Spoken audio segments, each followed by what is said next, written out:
Subliminal marketing, effects of music, scents, etc., and effects of subliminal messages.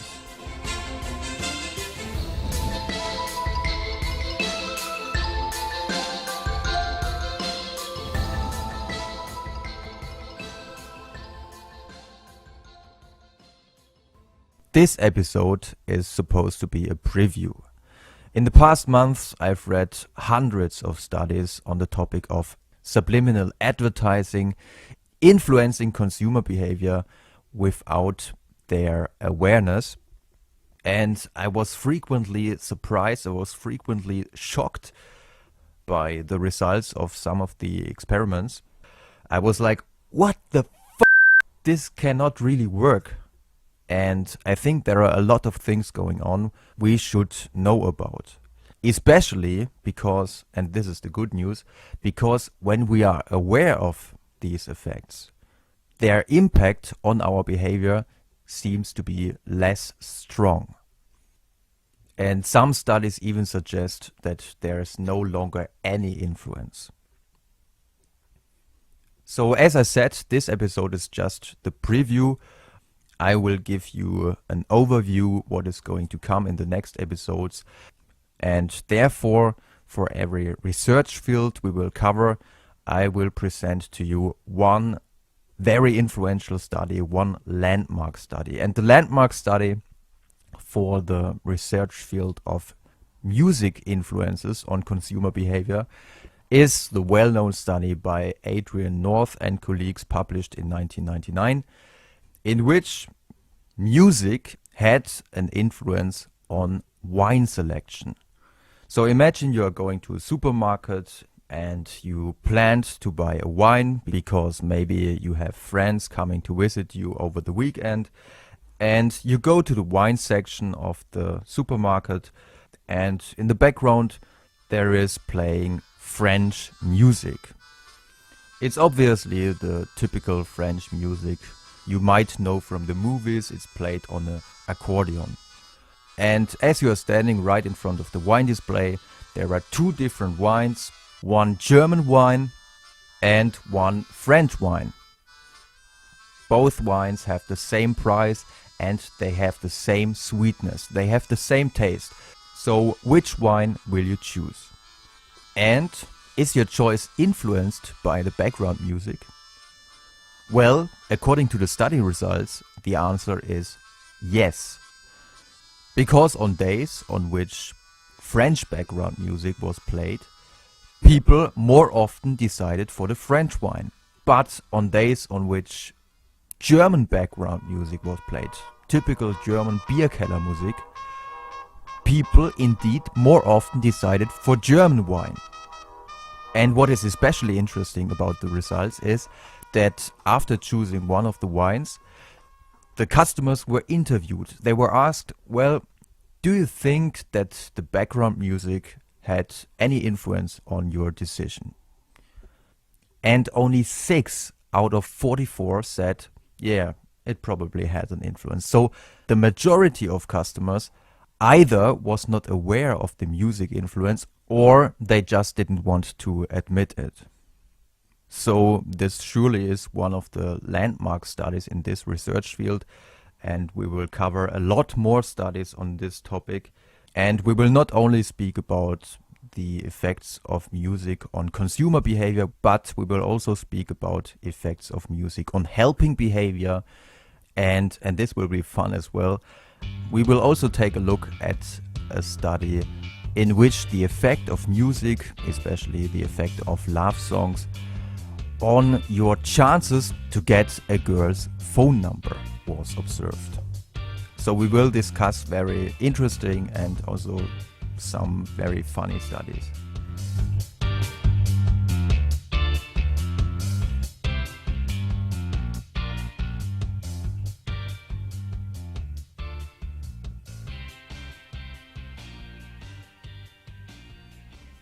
Another very interesting research field concentrates on the effects of scents on consumer behavior.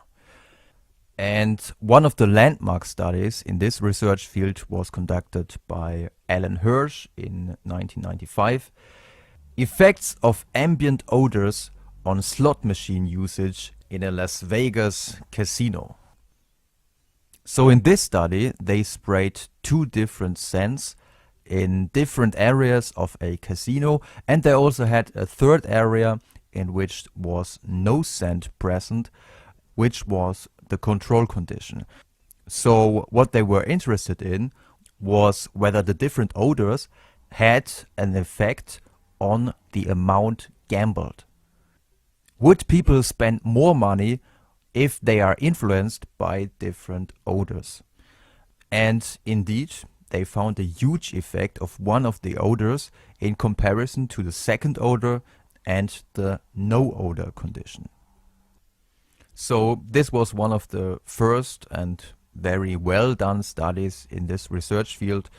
We will also cover studies on the effect of different odors in restaurants, but again we will not only concentrate on consumer behavior, we will also take a look whether different scents can have different effects, for example, again on helping behavior.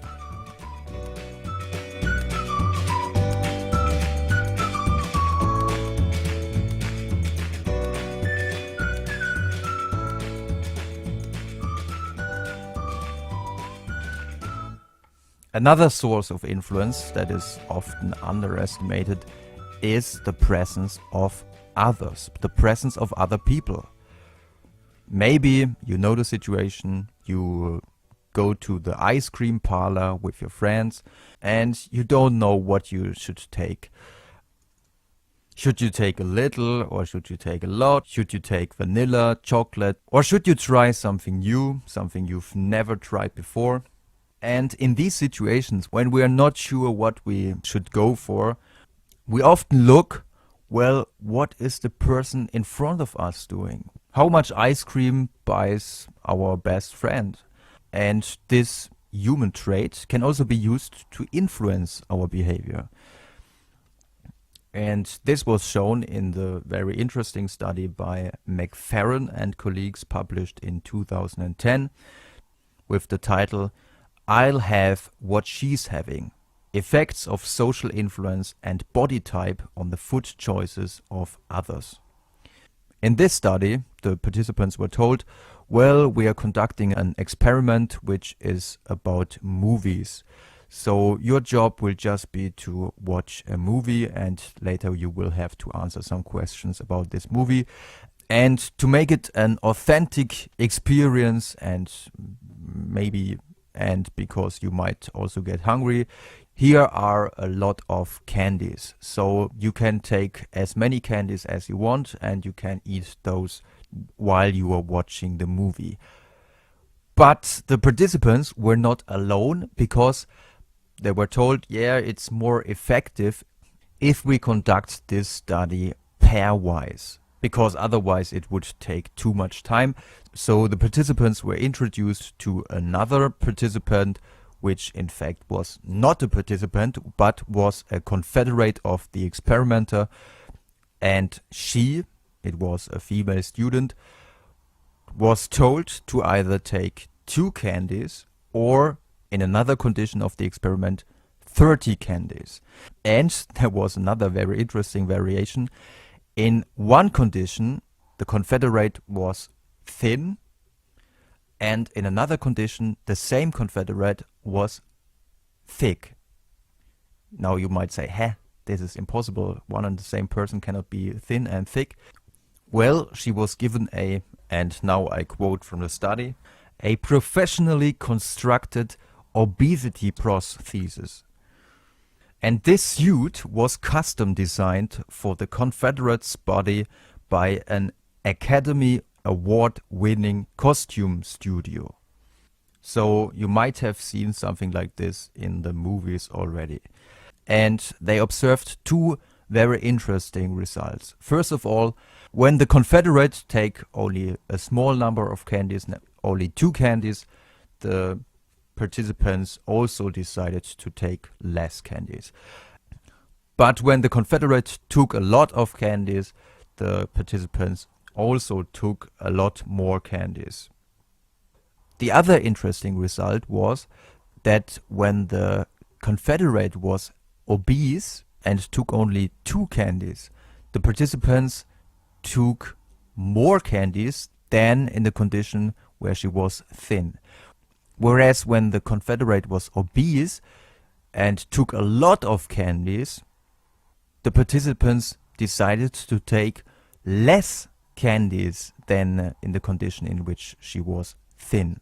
So it might be that when the Confederate was obese and took a lot of candies, the participants said, no, I won't go down this road. I won't take so many candies. I'm not like this person. Whereas when she was obese and she took only a small number of candies, maybe the participants thought, well, she's probably on a diet. She's got nothing to do with me. I can take more candies. I'm not on a diet. So the presence of others can have an influence on us. And I think especially people who are on a diet, who want to lose some weight, should keep in mind that their peer group can have a huge impact on their eating behavior. Now you might say, yeah, but has this anything to do with marketing? Could this be used for marketing? Well, imagine you are the owner of an ice cream parlor. You could think about employing a Confederate who always orders a lot of ice cream. Maybe it has an impact on the other customers.